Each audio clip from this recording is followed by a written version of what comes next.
ngenda kukusaba kankusabe mu bugombefu bw'enjawulo ensonga ekwata ku mutuusi ne bw'obeera tonjagala nga toyagala nganze kunga ebisoko biteeke wabbali ne sheyalinga message eno kino kiteeka wabbali nti kunga yantama okay ekyo tukikkiriza ne sheyalinga ka message kano eno message ekwata ku mutuusi abatuusi be batwe balumba Rwanda bannansi ne babagoba mu nsi yaabwe ne bawanganguka ne bagenda mu nsi zeetoolodde waawo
kuzinga ngalo kwerwanako kufufugaza mutuusi kumugoba mu nsi yaffe at least aberenga ira information bavuddeyo beewadde ebifo nti ffe abavandimwe ffe tusalawo bufuzi ky'obugenda okuddako omunayuganda ali awo asirise akanya kyemukwekiriranya kukulemberamu bwati akulemberamu ng'omuvandimwe ali eno emabega ayina project gyayagala etuukirire emyaka emirala 5 mu maaso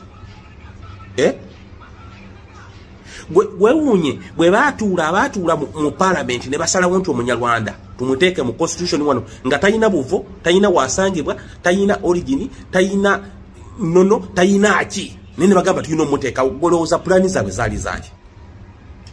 zaali ahead nnyo era gwe atanaba kumanya nti omulabe wa Uganda yoyo omuvandimwe omutuusi eno Uganda tujja kugifundamu bamalenga bagitutte ate era nga emikisa gyabwe egy'okugitwala giri 10 ku kinnaakyo olw'ensonga ne bannaffe bwe tusuubira abagenda okutulwanirira nabo balya mu ngalo zaabwe bw'oyogerako oli musosoze ng'oyogedde ku mutuusi ku munyarwanda ne munange bw'oyogera omunnakenya mu Tanzania tobeera musosoze gwolowooza ekyo kiva ku ki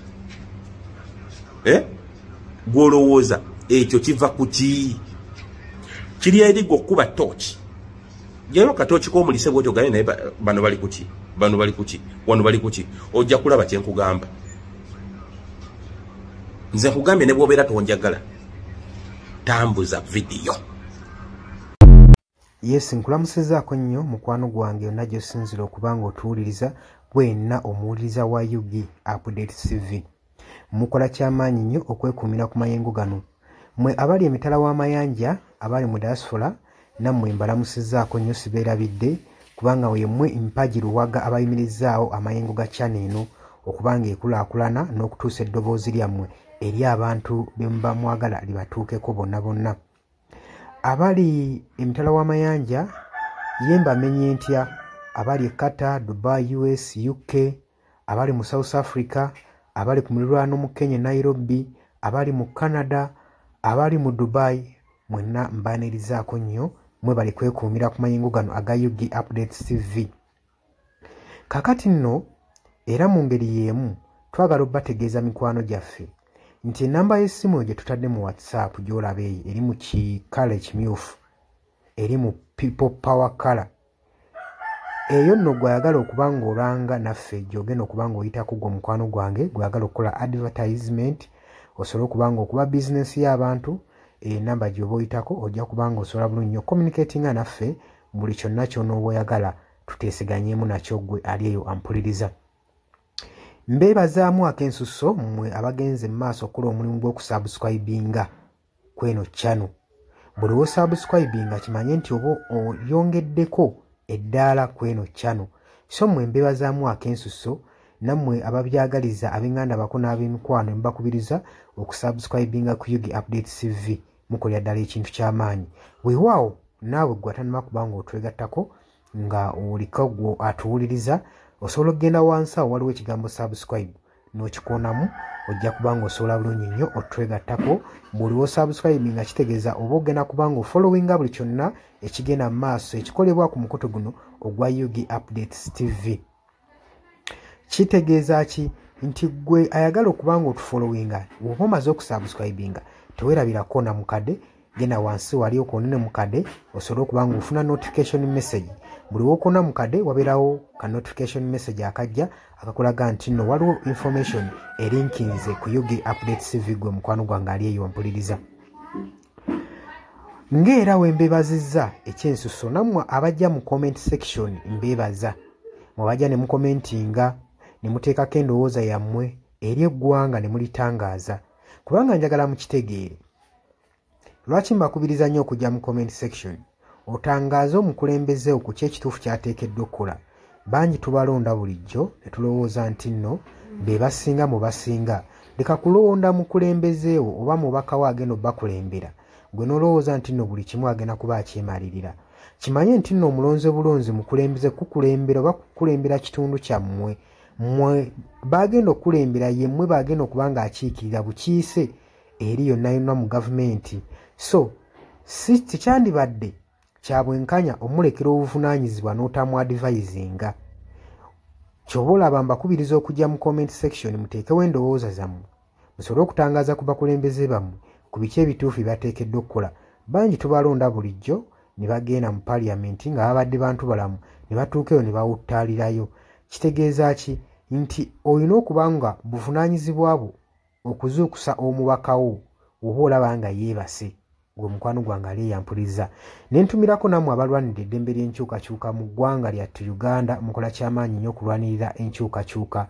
Gwe ali yeebase ng'ebintu tobiraba obanga olabanga ebitakukwatako bijja tuuka ekiseera bikwateko wabula ate gwe nkuzaamu amaanyi agenda mu maaso n'okuyiwawo omubiri ng'olwanirira enkyukakyuka.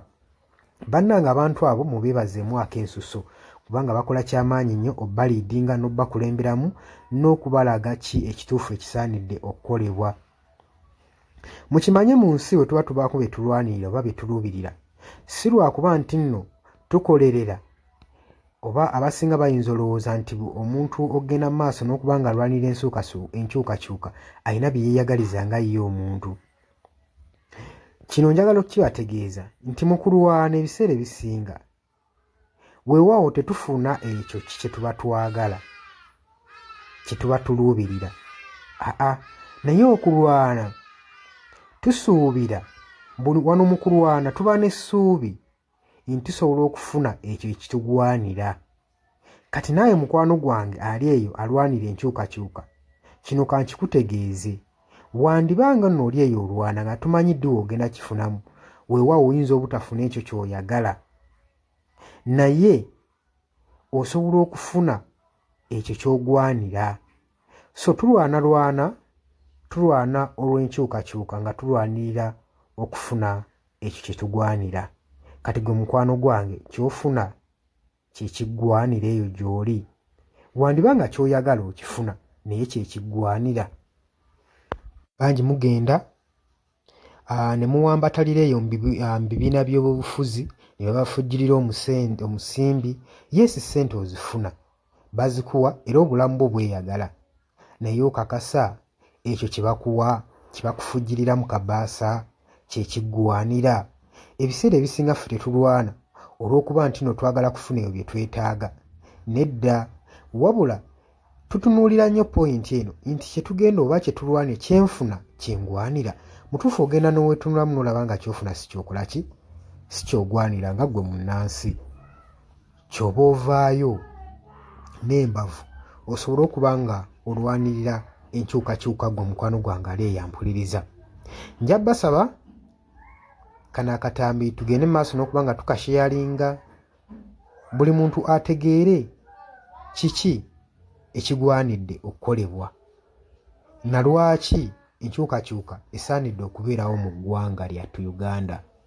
si lwakuba nti oli bulungi kati, wabula wandibanga oli bulungi naye ekyo ky'ofuna ky'ogwanira. Ekyo ky'ekibuuzo. Era naawe osobola okujja mu comment section n'onteerawo endowooza yo nti gwalemesa enkyukakyuka ky'ofuna ky'olwanira. Muli ku Yugi Updates TV ku musinzi obanga mutuwuliriza mwebale kwekuumira ku mayengo gano. Ngenda maaso n'okukubiriza mmwe abatannatwegattako kirira wansi waliwo ekigambo subscribe kikoonemu obeere ng'otweyungako. Ennamba eyo gye ntaddeawo nabagambye dda gwagala okulanga naffe gy'oba oyitako ojja kuba ng'osobola okommunikatinga. Mbaagala nnyo, mweraba era nga mbaagaliza ebisinga.